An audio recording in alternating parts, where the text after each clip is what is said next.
şöyle bir birini mi çönderdiler koydular. Salih. Ay Salih. Ha nedir? Başıma dönüyorum. Git magazinden bir tane arak getir. Ne oldu be ya? Ayakını içeceğim. Ha indi içtin ha 10 dakika Ay, bak. yok. Sana dedim ki içme istersen. Git bir tane arak getir. Serde beni danlayırlar. O Kim? danlayır, bu danlayır. Kim O o? danlayır, bu danlayır. Kim danlıyor? Arak içme değil haramdır. Arak içme günahtır. Ay özleri 100 hokkadan çıkır.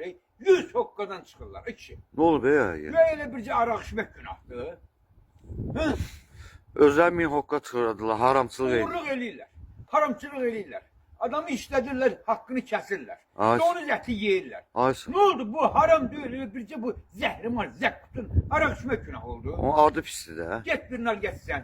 Get bir nar getir. Mənim pulum yoxdur. Ay get benim adım bir al getir. Yaxşı. Tərdən danla. Yaxşı, sən Gözləri yüzokkadan çıxırlar. Öz gözlərinki gözlərinə görür. yaxşı əsəbləşmə də sən pislik istəmirsən. Ged. Tez gəl. Yaxşı, yaxşı.